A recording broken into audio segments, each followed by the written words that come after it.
Hey everyone. Today we are going to be reacting for Freaky Friday. This school bus mysteriously disappeared with tons of kids in it. So this is going to be interesting, and apparently it's scary. Have not watched it. So we're going to be reacting. 26 children buried alive. One of the largest kidnappings in U.S. history. Okay, right off the bat, super creepy. A bus full of children simply disappeared. It's summer school Thursday, July 1976. James Schoenfeld, his brother Richard, and Frederick. Sorry, I have to adjust the camera. The bus load up with children.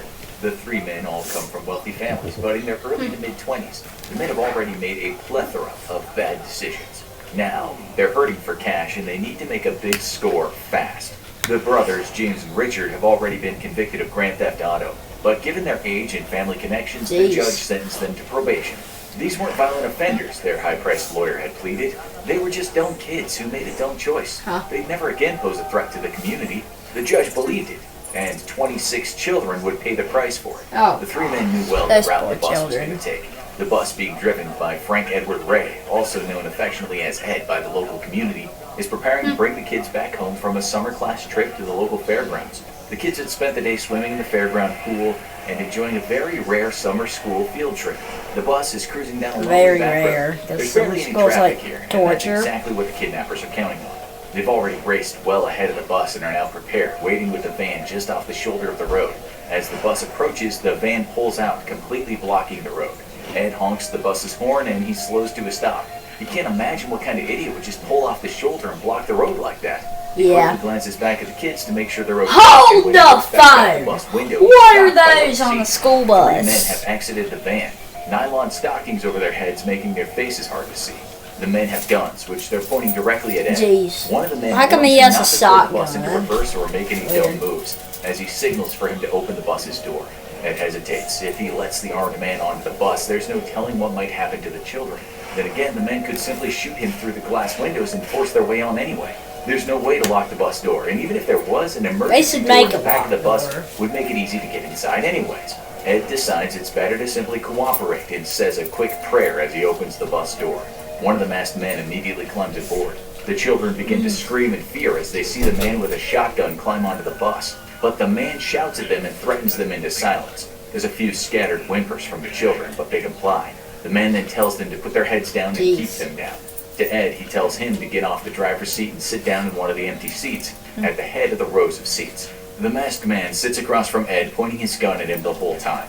A second masked man climbs onto the bus and sits in the driver's seat. Outside, the third kidnapper hops into the van and puts it in gear, then moves it out the way of the bus. The whole operation has gone smoothly up until now. No cars have driven by to catch them in the act, and the kidnapping has taken less than a minute.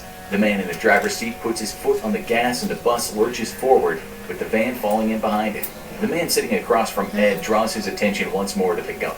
No hero stuff, he warns him. Just sit there quietly and everything will be fine. He repeats that last part once more out loud to the children. They're too scared to even look up. The bus takes a right off the paved road and onto a disused road. It bounces wildly as the driver accelerates, anxious to leave the paved road behind and get the bus deep into the wilderness and away from prying eyes. Finally, the bus arrives at the Brenda Slough, a shallow branch of California's Chowchilla River. The driver pulls the bus into the surrounding foliage as deep as he can, doing an adequate job of hiding the large school bus from view. As the van pulls up behind the bus, the men signal at the children to get up and start unloading off the bus in a single file line. Ed is forced to go first. The masked gunman never taking his eyes off the aging bus driver. Outside, the driver of the first van uncovers a second van that's been hidden nearby in the brush. Y'all can stop now. What are y'all doing this for? I mean, seriously, what is the purpose? What is the purpose? There's no light in the vans, and the blacked out windows keeps even the fading sunlight outside from getting in. Children whimper in fear in the darkness. Some cry. Ed does his best to reassure the children, but his words fall on deaf ears. The vans start moving. Eventually, Ed can feel the vans leave the gravel road behind and land on smooth pavement. The vans don't stop again. They just keep going well into the night. The lack of circulation makes the van stuffy, and despite it being nighttime now, The California weather is still warm. The What children are they haven't gonna eaten do or to drank them? I mean, anything in what's the almost 12 point? hours. And heat stroke is a very serious concern in the blacked out vans. But the kidnappers keep on driving.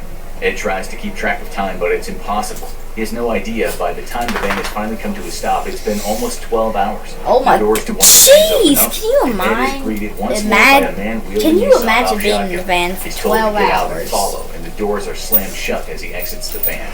A few feet away, Ed is led into a dark hole in the ground with a ladder sticking out of it. He's told to climb down, but Ed hesitates. He has no idea what's down there. There's no light, but the shotgun pressing You're against gonna his die back either way, encourages him to move. probably. Reluctantly, he climbs up onto the ladder and then makes his way down into the dark. To Ed's relief, there's a small flickering light once he reaches the bottom. As his eyes adjust, he can look around and realizes he's inside a truck trailer that's been buried 12 feet in the ground. Above him is a hole the kidnappers cut in the roof, and as he looks around, he spots a table at the head of the trailer. On the table are some jugs of water and some food, a few boxes of cereal, peanut butter, and Fancy. several loaves of bread, as well as some other odds and ends.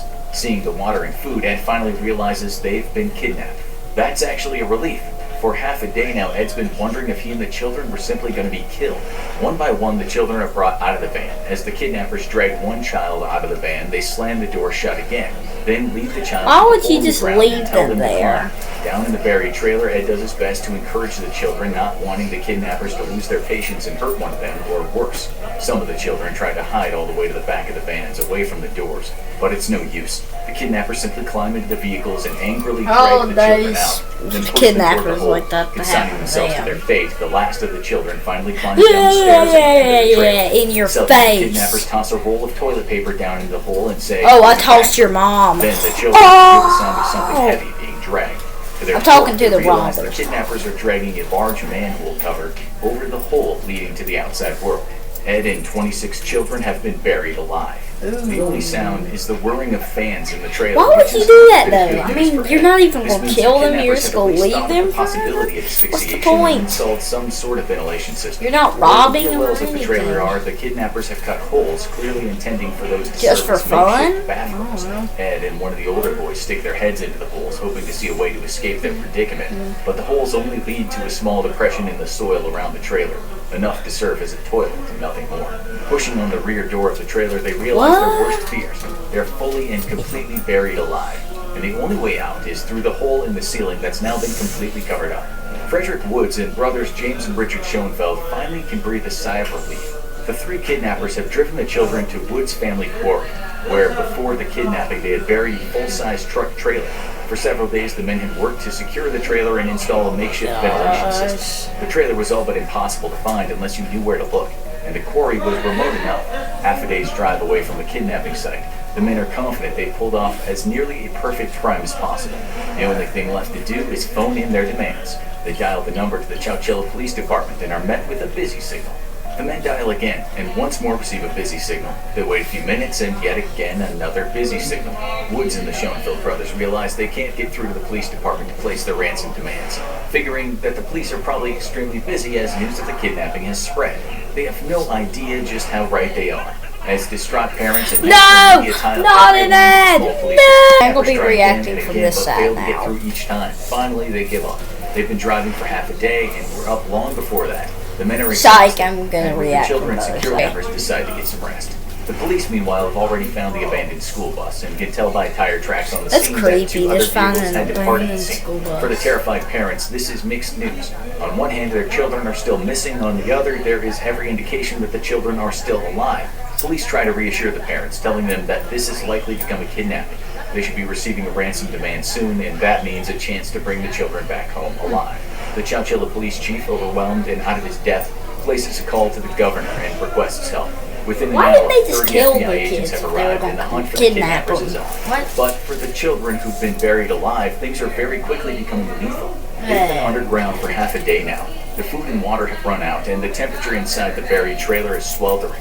Then suddenly one of the two fans pumping fresh air into the trailer dies. Ed and the oldest boy, 14-year-old Mike Marshall, are only too aware of what will happen if the second fan fails. But they don't tell the rest of the children to keep them from panicking. Then, just a few minutes later, the second fan fails. There's no more fresh air being pumped into the buried trailer. But there was still room for things to get worse. The roof of the trailer has been reinforced with metal wire, but it's long ago started to fail. Oh, the roof is now gosh. buckling from the weight of the They're soil on dead. top of it. They're dead. Each torturous scream of metal sets the children into crying fits as dust rains What down. is that scream? Ed does his best to keep the children calm, knowing that their hysterics are sucking up precious oxygen. I'm The sorry, kidnapper this says ain't he's really back for supposed to be them. funny, With but the that fans out and the scream roof sounded caving in, funny. Ed knows that escape is the only option. Even if the kidnappers return when they discover the collapsing roof and failed ventilation system, it's unlikely they'll have a backup plan for keeping Ed and all 26 children hidden from the authorities. That means only two things. Either they'll let them go, or more likely simply kill them all to avoid being caught. Ed hatches a plan. He enlists the aid of 14-year-old Mike and begins to stack the old mattresses left inside the trailer on top of each other.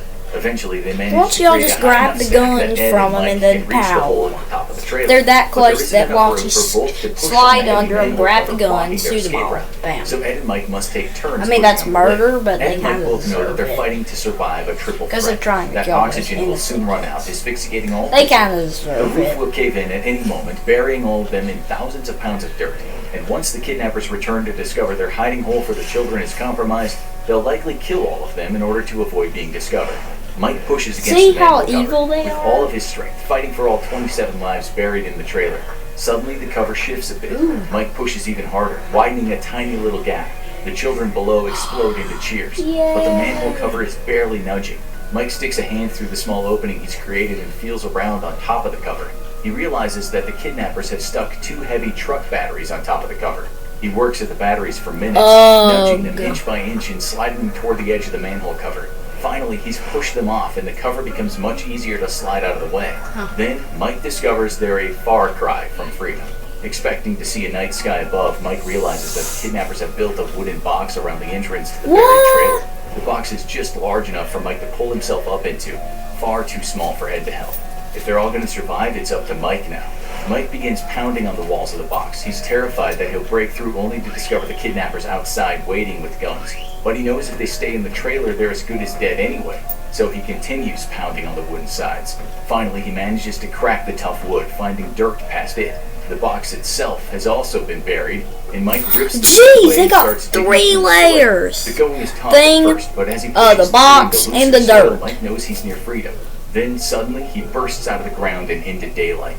Blinking against the sun, Mike quickly scans the surroundings, expecting to see the kidnappers rushing at him, but there's nobody around. Instead, he sees hills and large trees, and as he pulls himself out of the hole, he realizes he's on top of a massive sand dune.